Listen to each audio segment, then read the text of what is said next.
어릴 때 엄마들이 애 코 높아지라고 이렇게 만지시잖아요. 그러다가 휘어질 수도 있어요. 비중격이 왜 휘어지게 됐냐 이제 원인을 물어보시는 분들이 궁금해요. 많은데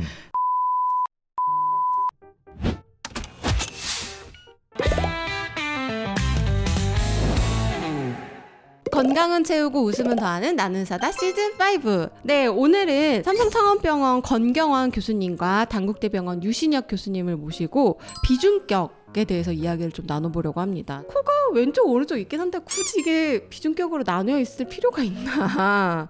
과연 이 비중격이라는 아이의 역할은 무엇인가가 갑자기 궁금해졌습니다. 네. 일단은 비중격이라는 거를 이제 생소하신 분들도 있으실 텐데요. 비중격은 코의 정중앙에 위치해서 코를 우측과 좌측으로 나누는 중간 경막입니다.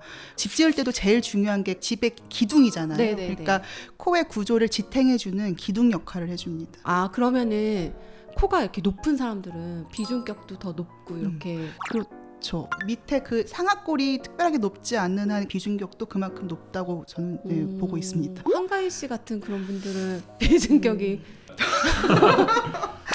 한가인 씨 비중격 수술 안 해봐서 모르겠는데 서양인들은 네. 조금 커요. 비중격이 어. 크고 연골도 튼튼하고 네. 동양인들은 조금 연골도 작고 네. 좀 약한 편입니다. 아, 그래요. 근데 이 비중격이라는 게 얘가 이제 휘었을 때 나타날 수 있는 질환들이 좀 있을 것 같아요. 그 휘어 있다라는 거를 이제 조금 어려운 말로 얘기하면 만곡이 있다. 그래서 비중격 만곡증이라고 많이 해요. 그래서 원래 말씀하신 대로 코가 똑바로 이렇게 기둥이 있어야 되는데 이제 기둥이 휘어져 있는 거죠. 그래서 어떤 증상이 있느냐를 두 가지로 나눠서 말씀을 드리면 일단 기능적으로 증상이 있을 수 있는 게 한쪽이 휘어져 있으니까 한쪽이 좁고 한쪽이 넓을 거 아니에요. 그쵸. 일단 좁은 쪽에 코막힘이 생길 수 있고 아, 근데 또 꼭 그렇지만도 않은 게 우리 몸이 정말 신기한 게 균형을 맞추기 위해서 점막이 부어 올라요. 아, 그럼 이제, 넓은 쪽 점막이요? 넓은 쪽도 부어 오르게 되고요. 좁은 곳을 맞추려고. 네, 좁은 보상적으로. 쪽이랑 밸런스를 맞추기 위해서. 오. 그래서 그렇게 되면은 이제 양쪽 다 코막힘이 생기게 되는 거죠. 그런 게 있을 수 있고 비중격 만곡증이 심하신 분들은 실제로 여기 이렇게 보이는 분들도 계세요. 그러면 콧대도 조금 휘어 보일 수 있고 코구멍도 비대칭 보일 수 있고 그런 이제 미용적인 면에서도 좀 증상이 좀 있을 수도 있죠. 보시면 많은 분들이 그럼 비중격이 왜 휘어지게 됐냐 이제 원인을 물어보시는 분들이 궁금해요. 많은데 사실은 아무 뭐 이유 없이도 네. 사실 출산 과정이나 아니면 발육 과정, 성장 과정에서 코가 저절로 휘어지는 경우가 사실 많습니다. 그리고 그 외에도 뭐 코의 외상이나 네네. 아니면 뭐 어디 압박이라든지 아니면 코 수술 후의 변형, 코 종양 때문에 물리적으로 코가 휘어지는 경우 이렇게 발생할 수가 있고요. 어릴 때 엄마들이 애 코 높아지라고 이렇게 만지시잖아요. 그러다가 휘어질 수도 있어요. 저는 그럴 가능성도 있다고 보는데. 오, 그래요? 근데 뭐 그게 뭐 작은 손상일 수도 네. 있긴 한데 아기는 워낙 이렇게 약하잖아요. 네네. 그러니까 뭐 드물지만 좀 모양 변화를 초래하는 경우도 있을 수도 있겠고 뭐 낮은 코가 만진다고 커지진 않거든요. 그래서 그거를 안 하실 필요 굳이 하실 필요는 없을 것 같아요. 그렇게 해도 높아지지는 네, 않는다. 높아지지는 않는다. 네. 알겠습니다. 네. 그러면 이 비중격이 휜 거는 그냥 얼굴만 보고도 아실 수 있다고. 어느 정도 심한 비중격 휘어짐. 심한 경우에만. 아, 그러면 안에가 휘었지만 바깥으로는 드러나지 않는 경우도 있나요? 그런 경우가 더 많습니다, 더 사실은. 네. 그러면 비중격이 똑바로 있는 사람이 더 많아요? 아니면 휘어 있는 사람이 더 많아요? 그게 진짜 밖에서 봤을 때 코도 뭐 아주 대칭인 사람은 거의 사실은 손에 꼽습니다. 얼굴 자체도 그렇고. 네네. 네. 그럼 내가 비중격이 휘었는지 아니었는지 스스로 이렇게 테스트를 해볼 수 있어요? 보통은 뭐 아까처럼 양측성 비염이 아닌 경우는 보통은 한측 코막힘으로 증상이 발생하는 경우가 많거든요. 그렇기 때문에 답답한 코의 입구 옆에 뺨을 약간 바깥쪽으로 이렇게 당겨 봤을 때나 아니면 면봉 같은 걸로 코 입구를 살짝 들어봤을 때 숨쉬기가 좀 편해진다. 이제 이러면 비중격 만곡증을 의심은 해볼 수 있습니다. 근데 변수가 많아서 정확한 진단은 내시경이나 CT로 구조를 좀 살펴봐야 됩니다. 아, 네. 그러면은 어떤 경우에 그러면 비중격 만곡증 수술 치료를 권하세요? 증상이 뚜렷하게 있을 때만 수술을 권하고요. 증상이라는 거는 코막힘도 있겠고 그 만곡된 점막 부분이 좀 얇아지거나 자극이 계속돼서 뭐 코피가 좀 자주 그쪽에 있다거나 뭐 두통을 유발한다던가 뭐 통증이 있다던가 아니면 그 좁아진 쪽에 계속 염증이 쌓인다던가 이제 그럴 때에는 수술을 하는 게 좋겠다라고 판단이 되면 해드리고요. 뭐 그렇게 일상생활에 큰 뭐 불편함이 없다고 하면 저는 수술은 권하지 않는 편입니다. 그렇군요. 비중격 수술은 그럼 이렇게 받게 되면 얼마나 걸려요? 뭐 사람마다 다를 수 있는데 저는 이제 수술 시간만 따지면은 한 3-40분 정도면 하는 것 30-40 같아요. 분이요? 근데 이제 환자분을 국소 마취로 하게 되는 경우는 조금 더 시간이 절약이 되겠지만 전신 마취로 하게 되면은 마취를 하고 회복하는 시간이 있기 때문에 한 1-2시간 정도 보시라고 말씀을 드리죠. 수술 한 이후에 혹시 입원해야 되거나 그런가요? 네, 보통 국소 마취를 한 경우에는 그냥 당일 수술하고 바로 퇴원이 가능합니다. 뭐 국소 마취로 했어도 갑자기 피가 너무 많이 나서 환자가 조금 상태를 좀 더 지켜봐야 된다 하면 뭐 하루 정도 더 입원했다 가시는 분들도 있지만 보통은 당일 퇴원입니다.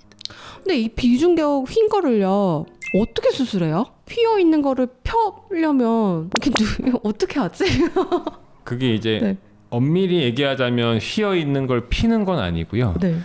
예를 들어서 기둥이 휘어져 있는 거예요. 네. 그러면은 그 기둥이 실제 길이보다 조금 길게 있는 거잖아요. 이렇게 그쵸. 곡선으로 네, 있으니까. 네. 그래서 그 휘어져 있는 부분 일부를 잘라내서 네. 제거해주고 그러면 좀 상대적으로 펴지게 되잖아요. 그런 게 기본적인 수술 기법입니다. 네. 전문 용어로 잉여 연골이라고 잉여 연골 일부만 제거를 해서 네. 수직축이 맞도록 다시 고정해주는 거.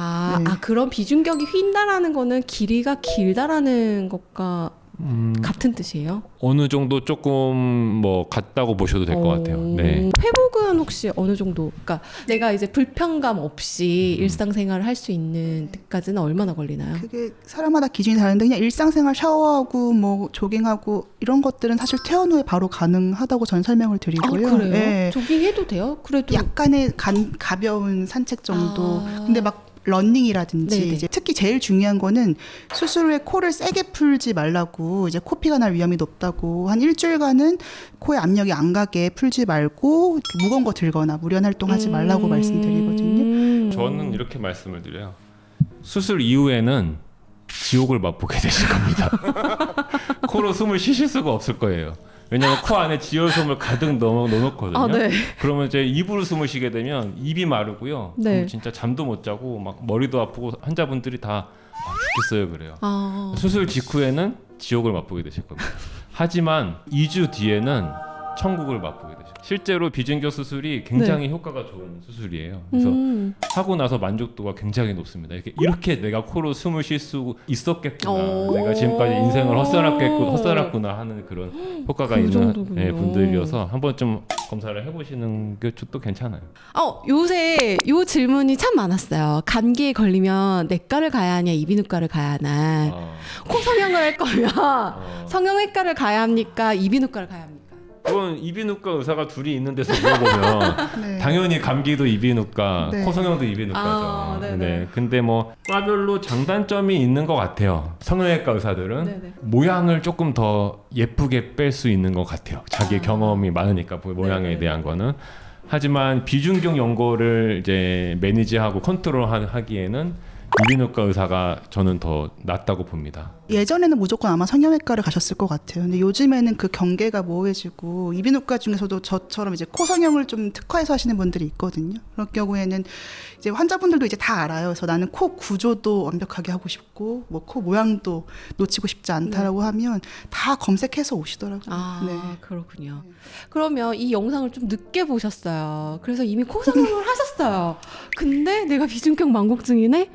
이럴 때 비중격 망곡증 수술을 하러 가면 그때 수술할 때 보형물을 다시 넣어야 하는 겁니까? 꼭 그렇지는 않아요. 그러니까 이제 여기 그러니까 비중격 연골을 떼는 부분이랑 콧대를 높이는 부분은 조금 다를 수 있기 때문에 아예 뭐 성형수술 다시 해야 되는 건 아니지만은 안에 비중격 연골을 이미 뗐을 수가 있어. 그러니까 성형외과에서 성형수술을 할 때는 안에 비중격 연골을 이렇게 떼서 수술할 거예요 말을 할 수도 있고 기억이 안 날 수도 있고 뭐 그럴 수 있기 때문에 이제 안에가 이제 비중격 연골이 없을 수 있거든요. 그러면 이제 의사가 들어가서 놀라는 경우가 있어요. 이비인후과에서 여기 연골이 없네 이러면서 그럴 수 있기 때문에 넣어놨던 보형물이 뭐 염증이 있거나 하지 않으면 굳이 제거는 필요 없다. 네, 저는 이게 생각해요. 기본적으로 코성형한 보형물 있는 위치랑 비중격이랑 구분이 되어 있습니다. 이게 네네네. 나뉘어져 있기 때문에 독립적인 그냥 비중격 망곡증 수술을 하신다 생각하시면 되고요. 다만 저는 이 연골을 막 조작하다가 그 위에 있는 보형물 위치나 이런 걸 건드릴 수가 있거든요. 좀 조심해서 수술을 하는 편입니다.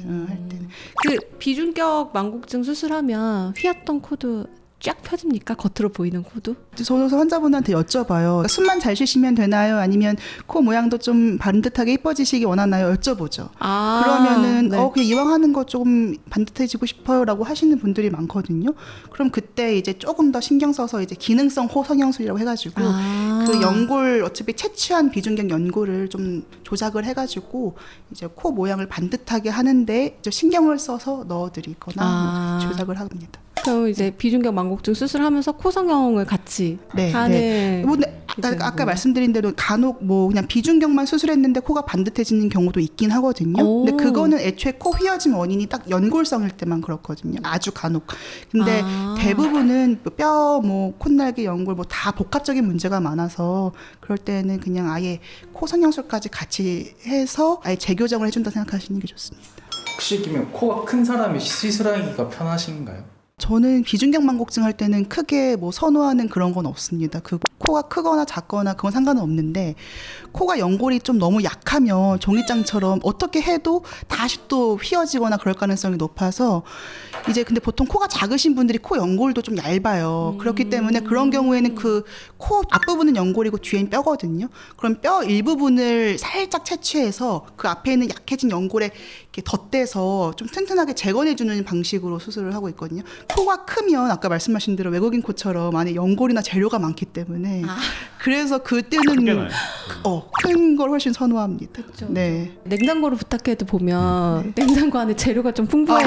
그렇죠. 정확한 냉장고도 비율이시네요, 큰게 좋고 진짜. 네. 버거 익선. 거거 이상이군요.